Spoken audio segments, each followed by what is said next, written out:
Hello ladies and gentlemen, gabestah here. This is a quick guide for Heroic Dark Animus. And as always, if you're looking for the full guide with a lot more detail and information, click on the annotation on the screen. So let's get started.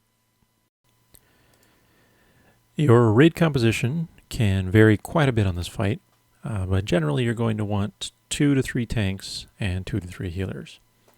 In this video, we're using 2 tanks and 3 healers, and I'll talk about in the strategy the difference between 2 and 3 tank methods.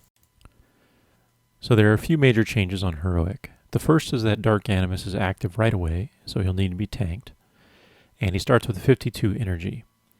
However, he does not start siphoning until 2 minutes into the fight, at which point he'll siphon every 20 seconds. So the goal is to kill off as many of the energized golems as possible, distribute their energy to the massives before those first siphons begin. The second change is that Anima Ring applies a damage over time debuff to the target.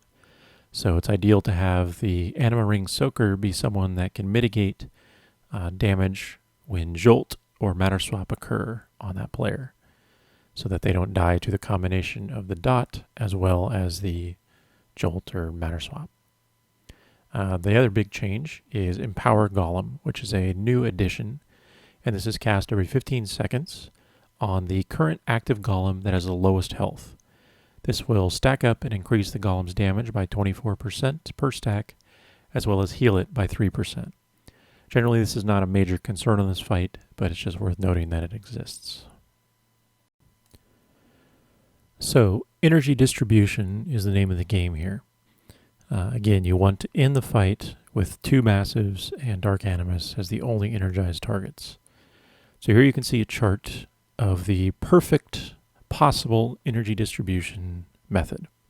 So going from left to right, the columns here represent the time span in seconds, the casts or number of siphons, the total energized golems that are active at the time, the energy of Dark Animus, and finally the activity, what it is that your raid should be doing for that particular time span.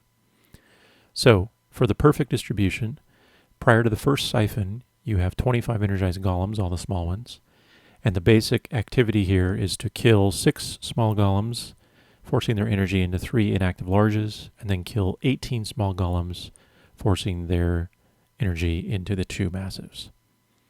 At that point, you don't do anything else until after the 4th siphon, at which point you kill the 2 inactive larges into the 2 massive golems. And then finally, after the 6th siphon, you kill the final inactive large into the massives. And that's it. From that point forward, the only thing active is Dark Animus and the 2 massives that have energy. And this gives you a total perfect execution fight length of 400 seconds, as you can see in the bottom left. So here's the only other example of distribution I'll illustrate in this guide. And again, you can see more of them if you check out the full guide. But this is the balanced distribution, and this is by far the best one. This is the one that we use in the video here. So again, the opening is the same. Before the first siphon, you're killing 18 small golems into massives and 6 smalls into 3 inactive larges. And then after the 4th siphon, you kill the 2 inactive larges into 2 massives. And that's it.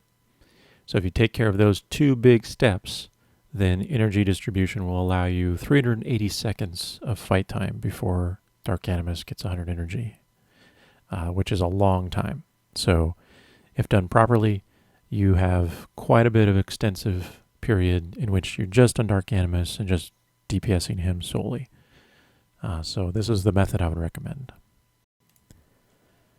So the first basic strategy is a 3 tank method, and you can use 2 or 3 healers. So we tried this for a while, but ultimately settled on a 2 tank strategy, which I'll talk about in a moment. The basic idea is that your first tank gets Dark Animus plus 1 active small golem. Then each other tank grabs 2 or 3 active small golems, depending how much they can handle tanking, kills one of those quickly, and activates their massive. And then that tank just drags the massive on their respective side, killing off the assigned inactives along that side of the room. The goal, of course, to be able to reach 36 energy for each massive by the time they reach the end of their side of the room, having killed all their assigned inactive golems, plus whichever active small golems that they needed to.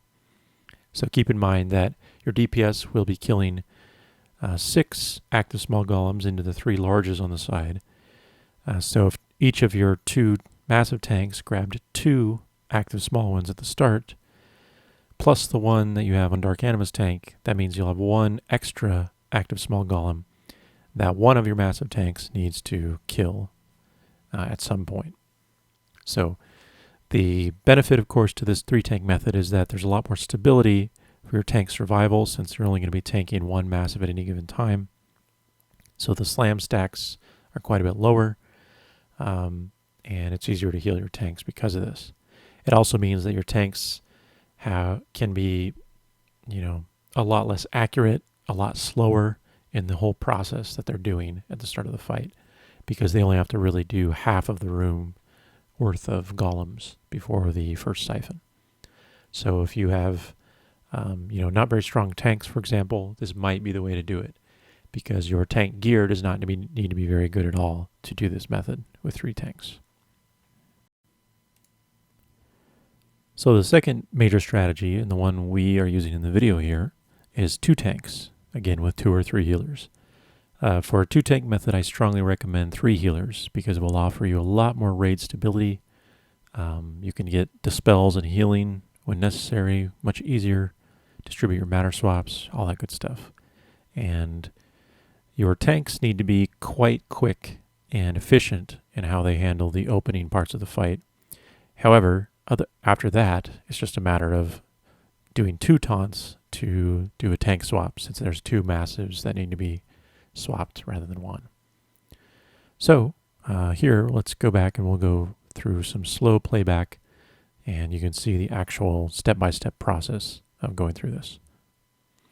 So to begin, the Dark Animus tank picks up Dark Animus plus an active small golem.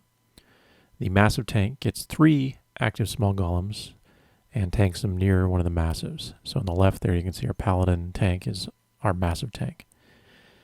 These will do a lot of damage since there's 3 of them stacking up. So make sure your tank has a lot of cooldowns going, plus outside cooldowns if possible. They'll get a lot of vengeance, however, and kill off the active small golems pretty quickly.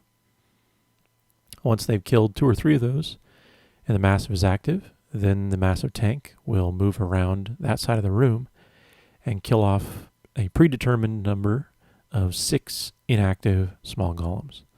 So here you can see I'm helping our paladin tank just to kill off those inactive smalls a little bit quicker, because he has 2 minutes to kill off all 18 small golems into the 2 massives before the first siphon.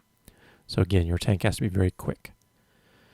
Meanwhile, your 6 DPS and or healers need to each pull 1 active small golem and kill it near the 3 inactive larges on the outside edges. Obviously, this means 2 per inactive large. So how you distribute that will be based on your raid composition and whatnot. But essentially, 6 of those need to go into the 3 inactive larges. And then finally, 2 inactive smalls will remain, which should be on 2 of your healers. So I had 1 on me there for a moment. You can see right there. And once the first massive is full energy, it's taunted by the Dark Animus tank and pulled onto the Dark Animus tank until the other massive is complete. So here you can see the second half of this setup. So there's the massive getting taunted by Dark Animus. So here the active small golem that was on one of the healers, on me in this case, has been DPS'd to low health, around 20% or so by your DPS. Once they're done with their single guy killing it into the large inactive, then they can help out on the 2 extras that are on the healers. So you want to get those to low health but not kill them. Then once your massive tank runs over to the other massive, he can taunt one of those off a healer and drag it with him. Now, killing that active small one or an inactive small one near the second massive should be timed so that it occurs about 5 to 10 seconds after a matter swap is cast. And this will allow the matter swaps to be staggered from this point forward so that they don't overlap at all. And then from here, your massive tank just tanks the massive and kills all the inactives on that side of the room. And once they reach the end and have finished all the inactives, then they'll want to taunt the lowest health active small golem. That's either going to be on the main tank on Dark Animus or on the other healer. And once that one is killed into the massive, you're done with the entire process. So you'll have one final active small golem that's left alive on the Dark Animus tank until it's deactivated just from losing energy on its own. So this means you've killed 24 of 25 small inactive golems. Both massives are full energy, and you're good until the fourth siphon, at which point the next step in the process comes in. So finally, here as we can move to a different clip, is the transition after the fourth siphon so that your massive tank can kill the two inactive larges on the one side and have their energy distributed to the two massives.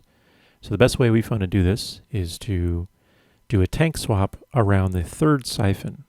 So basically when the third siphon is going out, the tank that was on Dark Animus taunts both the massives, and the massive tank gets Dark Animus, vice versa, so that the number of explosive slam stacks on the massive tank by the time the fourth siphon is going out is kept pretty low. So here you can see the tank swap is going on, and our monk tank has picked up the massives, and now we're approaching the fourth siphon, so he's moving out to the large position so that he can, as soon as that fourth siphon hits, he's free to kill that large inactive golem and have the energy distributed right away. And once he kills the first one, then he just quickly moves over to the second one on the same side, kills that one, and then you'll be set for the remainder of the fight. You don't have to do anything else other than normal tank swaps.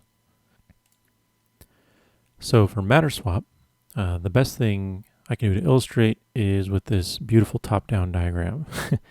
So the center ring is obviously where the center circle is. That's where Dark Animus is tanked.